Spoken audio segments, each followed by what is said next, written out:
All right, the goals of information security. So, one of the goals of InfoSec is to protect organizational assets. So, let's define what is an asset. So, as per the definition of the ISO, asset refers to anything that has value to an organization and needs to be protected. Now, in InfoSec, okay, it starts with identification of asset. Okay, we have to identify the most critical assets, and from there, we have to impose security measures that aims to protect those assets. Okay, now assets are critical to risk management because these are the things that they want to or that we want to be protected. Okay, so as they also help to determine the consequences of security threats and the necessary protection measures. Just like, for example, a server. Okay, so what do we think are the consequences of having a breach on the server? Okay, so this could lead to a disruption of operations, right? So assets can be primary or supporting. Okay, so the primary assets are usually the core processes and information of the activity. So we have the primary and supporting assets. So primary assets, this could include business processes and business activities, and also information. Now we have supporting assets. We have the hardware, the software. It could be a network, it could be a personal, or even a site or location, or the organization's structure. So these assets are critical, okay, are critical to the organization. So again, it starts with the identification of the most critical assets, and then from there we have to put security measures, okay, to safeguard those assets. So these are the relationship of the infosec and then the asset. Now, how are we going to protect the assets that we have here in YDC? Now, we have the types of security controls. Controls could be physical, technical, or administrative. Okay, so physical for physical documents or physical assets. So technical controls, okay, which includes some of the technological security mechanism. Okay, so an example of that, it could be an encryption, it could be an antivirus or MFA. Okay, and then lastly we have the administrative controls. So some of the example includes the classification of data. We also have the separation of duties, okay? And hiring and termination policies. So as you can see, the value of these policies and procedures serves as the administrative controls of YDC to safeguard the information. Now, control functions, okay, could be preventive, detective, or corrective. So preventative is a control function that aims to deter threats. Okay, so an example in physical control. So what are the preventative control? This could be a fence, a gate, or even locks. Okay, for technical controls, prevention could be a firewall that could block certain malicious traffic. It could be an IPS or intrusion prevention systems. It could be MFA, okay, for unauthorized access. It could be an antivirus, okay, so which aims to block certain malwares to go through our systems. Okay. Now for the detective, so we have it aims to detect, okay, threats. So in physical controls, we can have CCTV, okay, or surveillance cameras. In technical controls, we have the IDS or intrusion detection systems, and then we have the honeypots. Honeypots are sweet-looking servers that aims to mimic the original server that we have. Okay, and then for detective in administrative control, that includes review of access rights. Okay, reviewing of audit logs and unauthorized changes. And then for the corrective, okay, corrective it aims to correct, okay, correct the aftermath of the, for example, threat or a breach. So for physical, it would be repair the physical damage, reissue the access cards. Okay. So in technical controls, we have vulnerability patching. Okay. Once we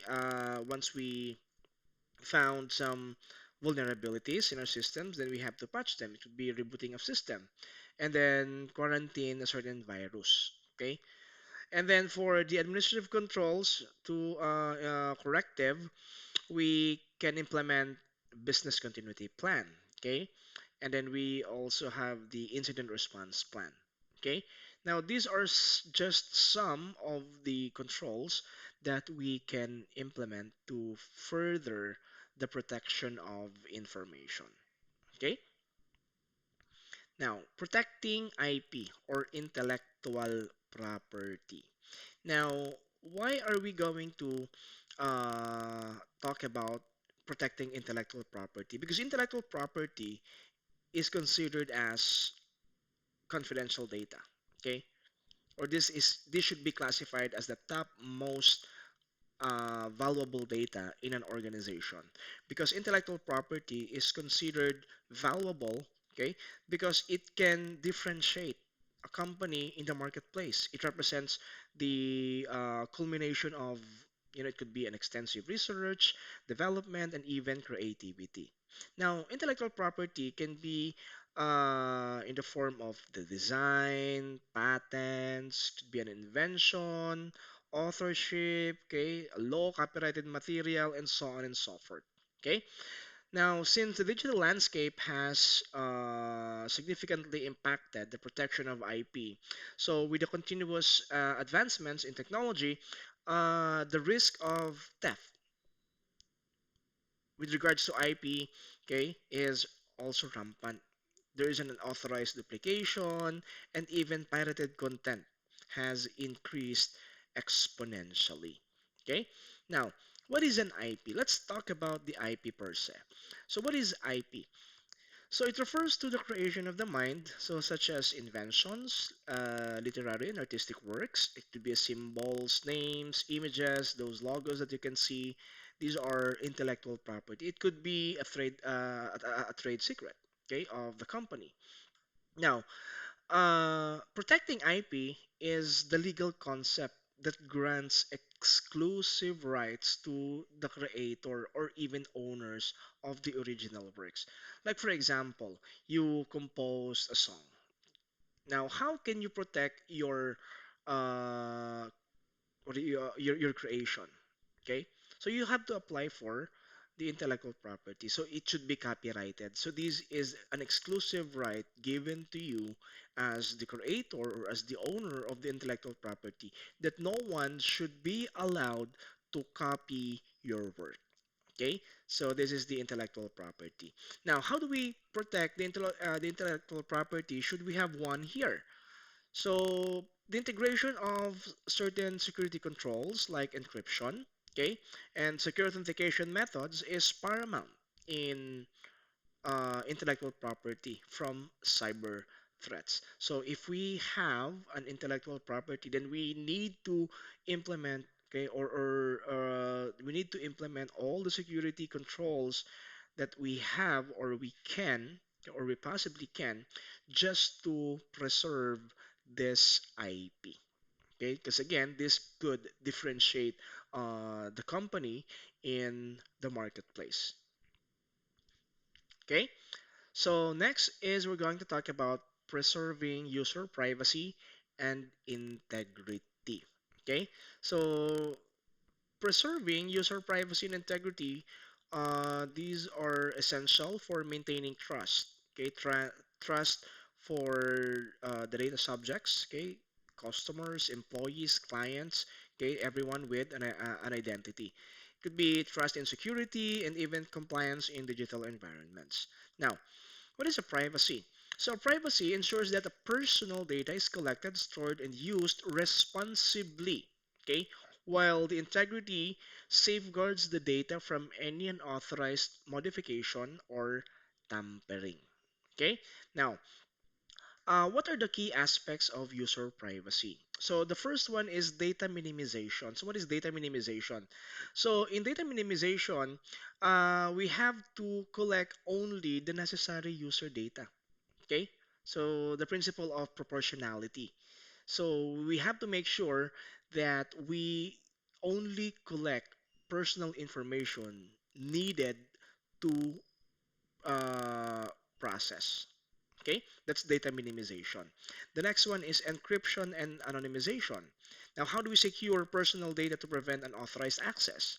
Okay, so this is one aspect of privacy. Next is the user consent and transparency. So we have to inform users about the certain data processing activity and usage.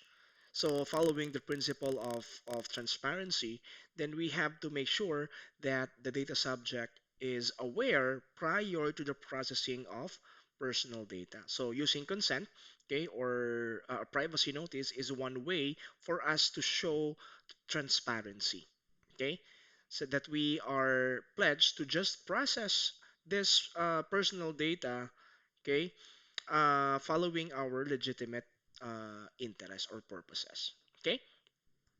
And the next aspect is regulatory compliance. Okay. So we have to adhere to privacy laws like the DPA or the GDPR.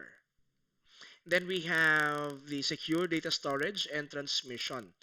Now we have to implement a strong encryption, okay, algorithm and access control. Because how are you going to uh, secure data at rest and in motion? Okay. Now, how do we ensure data integrity? So these are some of the controls that we can do to achieve, okay, or ensure the data integrity. The first one is access control and authentication. Okay, so implement controls like the MFA, multi-factor authentication, and it could be the RBAC or role-based access control. So these controls allows only individuals access a certain data or information. Next, it could be audit logs, okay, and monitoring. So when we say audit log, uh, we're going to track the changes for a certain data or even track the or detect anomalies. Okay, how do we backtrack or how do we backtrack an event in case of an integrity breach? Okay, so for example, there is an unauthorized change occurred against a certain confidential information. Now, how are we going to backtrack the events? Okay, we have to review those logs. Okay, next is we have the tamper-proof mechanisms. So we need to implement tamper-proof mechanisms like hash, cryptographic hashing to verify the integrity of data. Now, this tamper-proof mechanisms like hash, it generates a unique number, okay, for a certain file, so that once you transmit the file and send the hash value, okay, or the unique value, the value has to be the same, okay, for you to ensure that the data is similar to what has just the sender just sent. Okay, so this is how we preserve user privacy and integrity. Now, moving forward, so let's talk about security breach. So what is a security breach? So before we dive into the actual topic, let's have a clear understanding on what is a security breach or a data breach. Okay, because technically there is a distinction between a security breach and a data breach. Okay, so a security breach is effectively a break-in, whereas a data breach is defined as the cyber criminal getting away with the information. Okay, so imagine a burglar.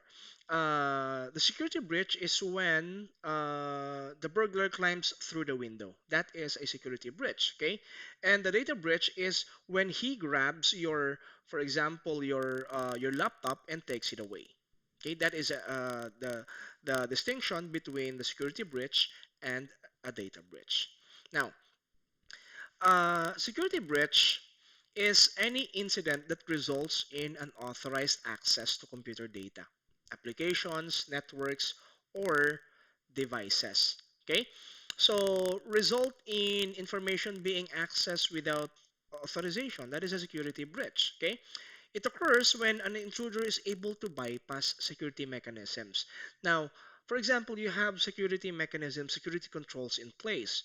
Now, and then there is this threat actor, okay, which was able to bypass your security controls. Now, that merits a security breach because we have to assume that these threat actors doesn't have any authorized access to that information.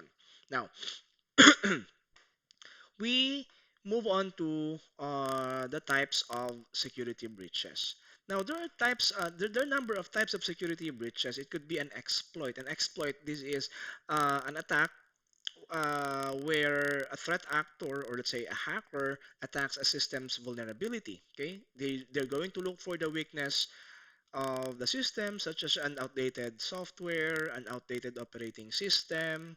Okay, so they're going to look for a possible entry, okay, where they can launch an attack. Okay, next is it could be a weak passwords. So weak passwords, as we all know, it can be crack or guess. It can easily be crack or guess. So even now, some people are still using the password that are dictionary based or passwords that can easily be guessed. Okay, then we have the security. It could be a drive-by downloads.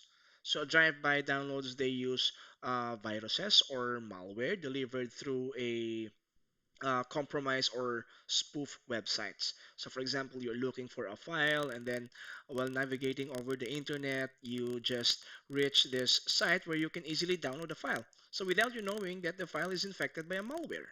Okay, so this would merit a security breach. Okay, because once you install the file, then the malware will be activated. Then next, security breach could be a social engineering. So what is a social engineering? This is a type of security breach where an attacker, okay, used to gain access, okay, like for example, an email phishing. Okay, they're going to create a similar website, okay, to the legitimate business. Okay, they're going to create an exact copy of that site. Now, once the user key in their credentials, then that's the time that they have their accounts already. Okay, so this could merit a security breach. Now, here in security breach, it is also important to distinguish the security breach definition from the definition of a security incident. Okay, so what is a breach and what is an incident? Okay, so an incident might involve, for example, a malware infection. Okay, or a DDoS attack, or an employee leaving a laptop in a taxi. Okay, but if they don't result in an access to a network or loss of data, then they would not count it as a security breach. Okay, so that's the difference between security breach and security incident. So security breach is when there is something got stolen or compromised. Okay, so if there's none, then that is just a security incident. Okay, now preventing security breaches and minimizing risk. How are we going to prevent security breach and minimize the risk? So there are lots of tools or strategies out there. So but I just have here a few. First and foremost is using the strong passwords. Okay, we have to comply with the best standards out there. Although there is no such standard with regards to implementation of strong passwords, but there are best practices for which to uh, comply with these passwords. Okay, so some example includes by having your password with a minimum of 12 characters, with an uppercase, a lowercase, a number, and a special character. Okay, so you have to make sure that to all of your accounts you have your strong passwords. You are complying with this password complexity. Okay, next is use different passwords in different accounts. So don't you ever reuse, okay, the same password to all of your accounts. Because why? So try and imagine if if there is a breach happen to one of your accounts, then definitely all of your accounts can be opened by the attacker. Okay? They can simply key in your email, and then since you are using the same password, they can also gain access to those accounts. Okay? Now, close accounts you don't use rather than leaving them dormant. So this reduces your vulnerability to a security breach. So if you don't use an account anymore, so you might never realize that it has been compromised and it could act as a backdoor to your other accounts. Okay, just like an example in Yahoo, right? So but maybe you'll never know that these dormant accounts that you have underwent breach already, and they could use this information as a backdoor to your other accounts. So next is make sure to change your password regularly. Okay, so it's a good practice that you should have a frequency on how are you going to change your passwords. Yes, I know the burden of keeping up with these requirements, but it's about time for you to consider using password managers. Okay, but this is the best way for you to comply with the password requirements. Okay. The next, if you throw out a computer, wipe the old hard drive properly. So, what does this mean? So, for example, you're going to throw away your laptop, or you're going to give this laptop to someone else, okay? Or let's say to donate this laptop with or to a charity. So before sending your computer away, make sure to wipe your old hard drive or remove the old hard drive, especially if you use this laptop, okay, or you use this drive to store confidential information, okay. So because there are still chances that this might be recovered. Okay? So the best practice is to wipe them before sending them away. Okay? Next is to back up your files. Always back up your files. If you have your files, let's say confidential files or files that are crucial for your job or everyday tasks, you need to have you need to keep a backup of those files. So try to imagine if there is, let's say, if there is a malware. Okay, if your computer has been infected with a malware, that resulted to the deletion of all the files in your hard drive. So how can you recover them back? So once we lost the data, it will be hard for us to recover if we don't have a backup. Okay. Next is to secure your device. Now, how do you secure your computers, for example? So you could use anti-malware, okay, or antivirus software. You can also have a firewall, okay. You can also implement passwords, okay, or fingerprint locks, okay. Next is be careful where you click. So like for example in unsolicited emails, so that might include links that could lead to a phishing site, okay. So be careful where you click. So when you're navigating over the internet, so just be careful when you receive a link, then be careful, okay. Think before you click. Then lastly, we have to make sure, or you have to make sure that you are using the secure HTTPS. So this is the padlock symbol when you are browsing the internet. Okay, so make sure that there is a padlock icon inside or just right beside the URL. Okay, so we're going to talk about this in great detail in the succeeding slide. All right, so that ends our module 1. So thank you.